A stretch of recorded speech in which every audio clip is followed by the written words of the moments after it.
iyi ni Kodu TV nguhaye ikaze. Wewe wakoze subscribe, wakoze neza, utarabikora uri kuhabona hasi umutuku, kandaho utubona akantu k'inzogera, hanyuma nako ukandeho ujye ubasha kubona buri kimwe cyose dushyizeho mu bantu ba mbere. Umunsi tugeze muri Kenya, umugabo yatawe muri yombi akekwaho gufatanya na ku ngufu. Byumvishe neza, akekwaho gufatanya na ku ngufu. Polisi yahitwa Kericho mu gihugu cya Kenya kuwa gatanu yataye muri yombi umugabo w'imyaka 36 akurikiranyweho gufatanya na ku ngufu y'imyaka 60. Uyu mugabo ubu ngubu tuvugana akaba afungiye kuri polisi.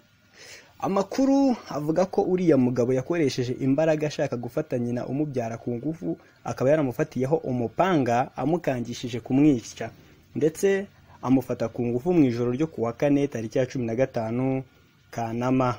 Umuyobozi wungirije wa kariya gace witwa Stephen Kori yemeje amakuru yitabwa muri yombi ry'uyu muntu, bivugwa ko yari yasinze ajya gukora aya mahano.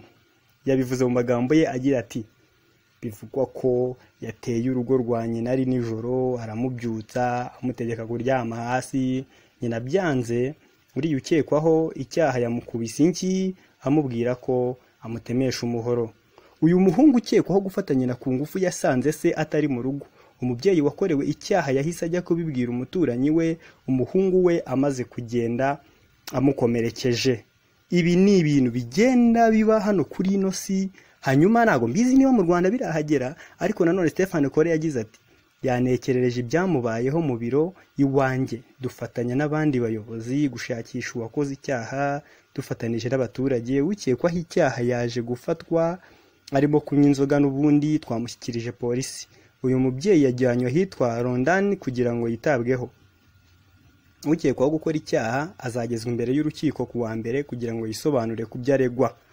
Muri kariya gace no muri Kenya, ibyaha byo gufata ku ngufu, gusambanya abana n'ihohoterwa rikorerwa mu ngo bigenda bifata intera kubera ubusinzi.